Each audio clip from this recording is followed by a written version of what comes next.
Hello, I'm Sarah. One Keith, welcome to Imagination Factor. Yeah, thank you so much for joining us. We are working on The Door, and we have finished going through all of the panels, all the pages a second time to really make sure that the panels were what we wanted them to be, that they made sense, that they told the story we wanted to tell. Now we're going to head back to page one again and start refining things a little bit further. So Sarah had said that this is like what was your phrasing that you used in regards to this is not a thumbnail that is super rough, but it's not going to like a rough pencil stage. Exactly. So we're doing more of a refined thumbnail process right now. So we're still doing thumbnails. So they're still not completely, polished and finished, but you're going to see them more refined than they were, with a little bit more detail than previously as we move forward in creating the comic book itself. So when I am doing this stage, some of what I'm thinking about is reference. Like I'll start going, okay, I have imagined about as much as I think I can. Mhm. I'll keep on refining so that I can decide at this stage, do I need to look at something or can I actually continue just to use my imagination? And so I highly recommend everybody is different when it comes to the way that they view reference, how they deal with reference. My opinion about it is when you're using it in a way where it's not a crutch, so that you can use as much of your imagination as possible. And then if you need to look at what a kitchen could be like, or if you need to see how a person moves a certain way and you just need to like either go to like a modeling type of website. There's plenty of them out there where you can Mhm. actually find like either people that have posed, and you can look at those poses, or there's also like actual mannequin pose art apps that you can find that will help you pose the character that you want to create. And oftentimes they're limited. So you still have to have knowledge of like uh the lighting and the perspective and all that stuff, but it does a little bit of the work for you. But ultimately, you need to do a lot of this first to figure out like how what you think the person should be doing and what things look like, because it's only going to strengthen your imagination. Well, and that makes a lot of sense because I feel like reference can be so important because sometimes the picture we have in our head of something isn't always what it actually looks like, especially if you're trying to create something that is very specific, right? Like if you are in this particular scene here, the aspects of the room and things like that, there's certain things where if you want it to be like, I need to look at, what did a sink from the 80s really look like or something like that to make sure that what you're creating is kind of accurate to the time and place. I think it's important to sort of use your imagination as much as possible, but have those few anchors in order to make sure that you sort of are true to the story you're trying to tell. Yeah, I like the what you said about the accuracy part, because there's nothing like reading a comic book and then looking at a car and being thrown out of the story because you're like, a car doesn't look like that. Or I've never seen a car with that kind of grill before on that Mhm. kind of in that time that this takes place. That's weird, right? So Mhm. if you want to make sure you have accuracy in regards to how things are supposed to look or function, it is a good idea to have a reference for that. But as I said, it's kind of a little bit of a dance between using reference to help you make sure you're getting your detail correctly, but also using it as a crutch where, often if you're using, let's say, a photo, the photo skews Mhm. the way that the world actually is. You may actually be looking at something where it's the person's body is slightly out of proportion. It's you can't actually see it, right? But it's there, or the lighting is you have light sources that you can't actually see, and so you're copying those light sources, but they don't actually fit in with what your the light source you're using. So you're copying something and it doesn't quite make sense, right? So understanding how to use reference and why you're using it is really important.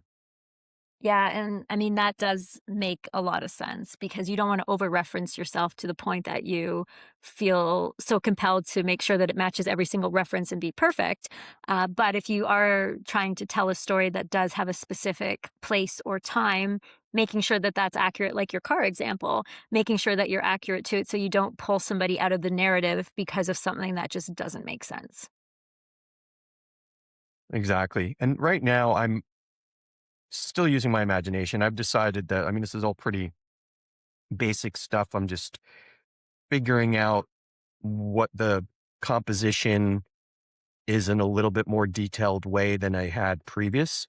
So, before there were suggestions of things, and now I'm actually putting the objects that I think are going to be located in the room, but I'm still not putting in a lot of detail. So I just want to actually comment on the process I'm doing Mhm. using my pressure sensitive screen here with the Photoshop app and the specific kinds of like workflow I've created here. So I'm working on a program that allows me to kind of do lots of painting or inking and things like that. Photoshop does allow for that.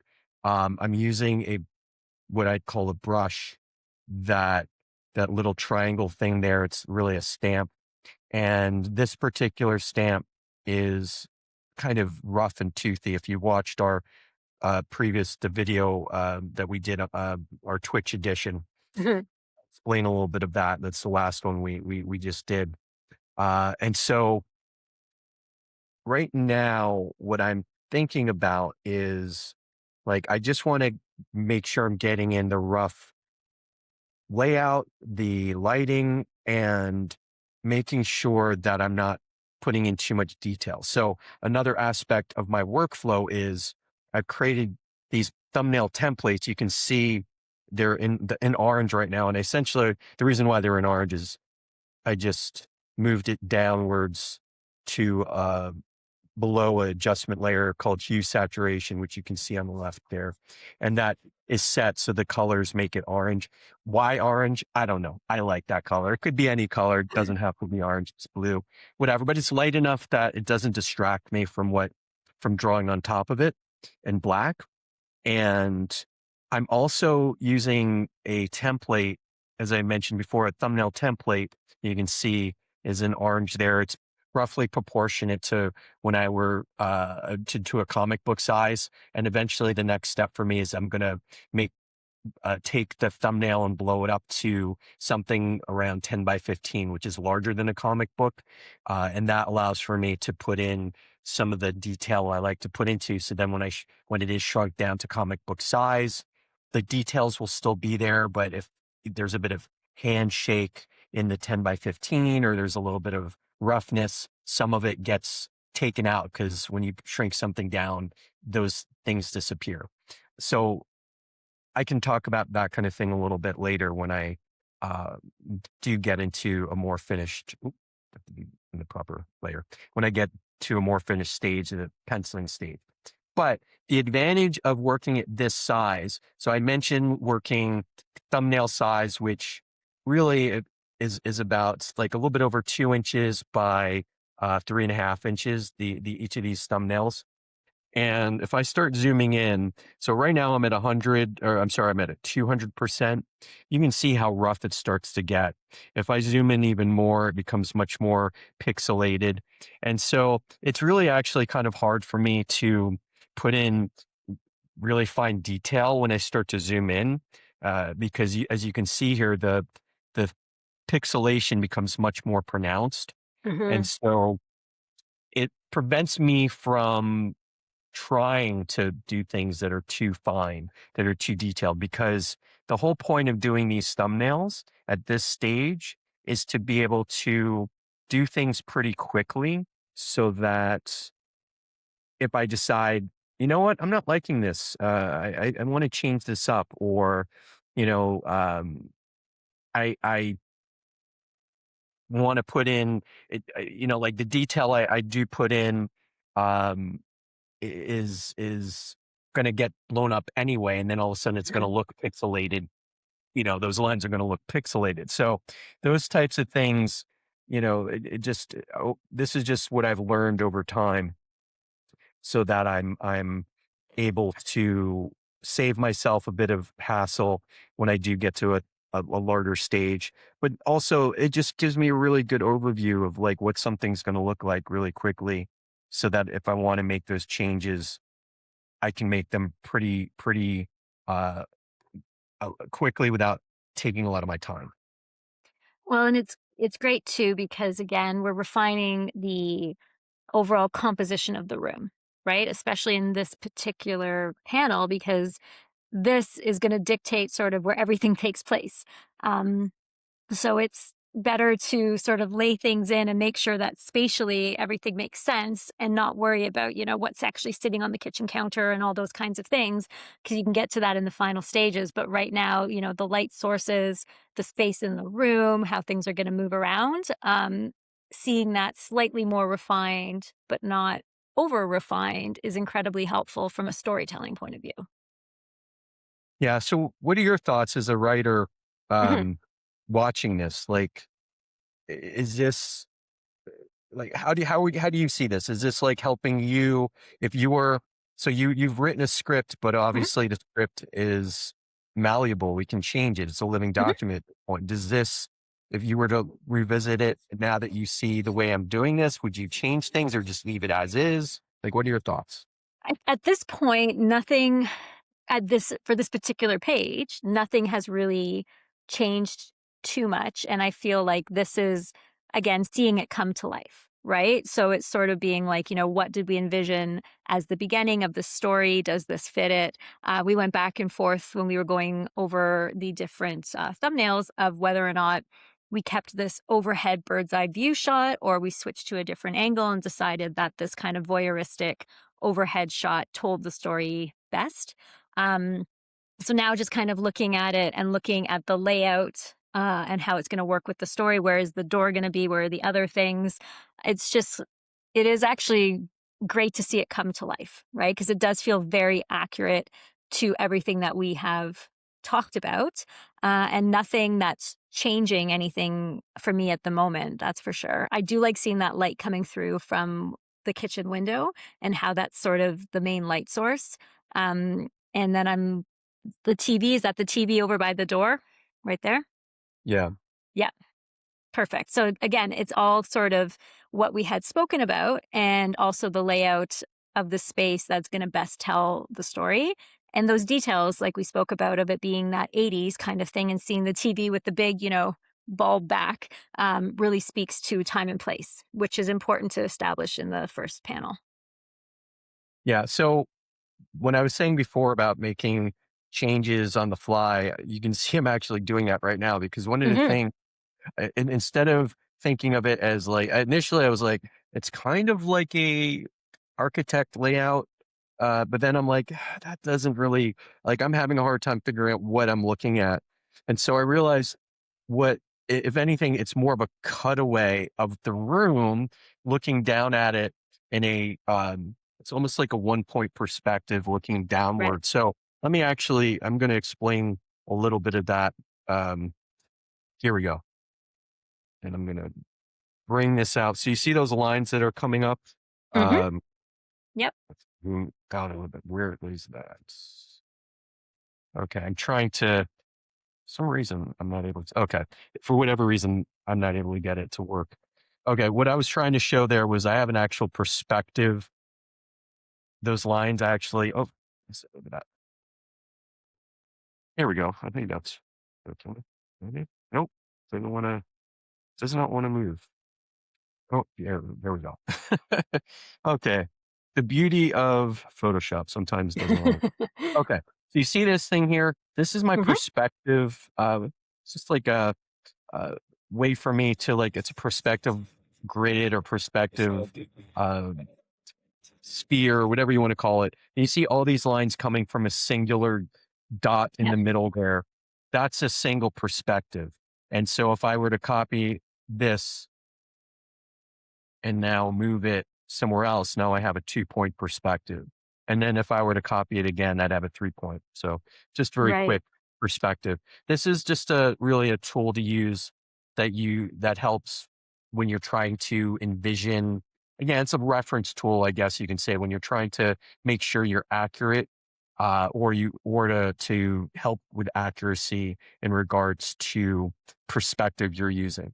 So what I'm showing you here is I'm actually placing roughly on this particular panel where I think the 1-point perspective is going to be, which is you're looking straight down. And so Mhm. now I can go back to the drawing and kind of line it up with those blue lines to make sure I am getting that perspective uh, accurately, so that it just, you're starting off getting things correct. Now, a caveat to doing it this way, uh, when you blow it up, if your perspective is slightly off here, it's really hard to tell. But when you blow it up, it's going to be a little bit more noticeable. Right. Not as big a deal because, as I said, then you're going to shrink it down again, and therefore it's some of that. Like if your perspective is a bit off here in the thumbnail, and when you blow it up, and that perspective becomes much more noticeable.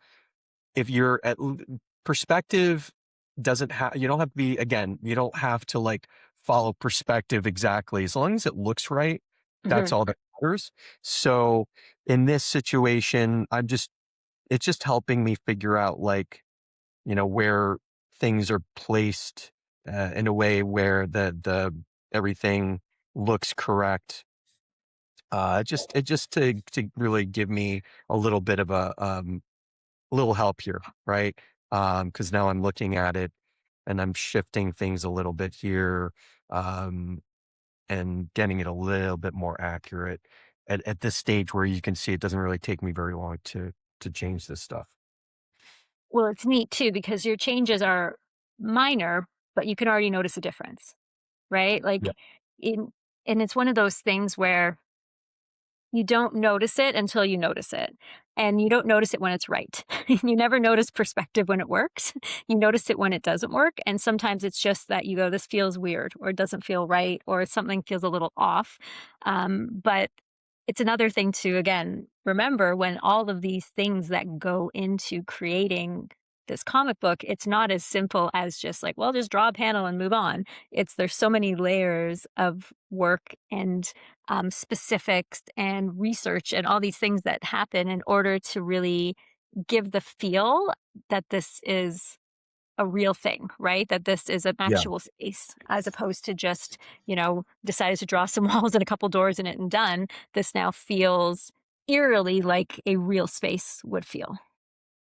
Yeah, exactly. And that's means that if it looks pretty good small, it means that there's a good chance when you actually make it a bit larger, it's going to continue to look right, right?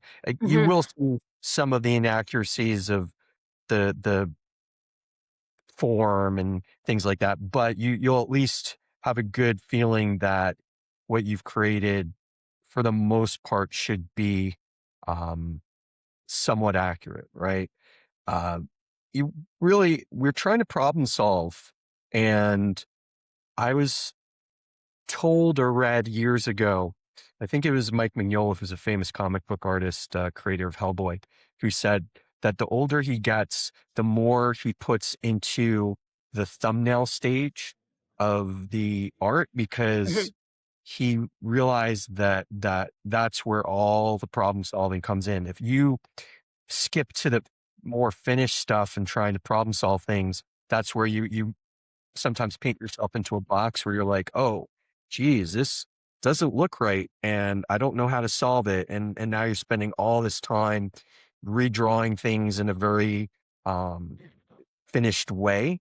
And Hmm. so this way, you're all you're doing is playing around, you're problem solving it, you're really um not like it's not meant to look like anything finished. It's just representative, I guess, at this stage. But Mhm.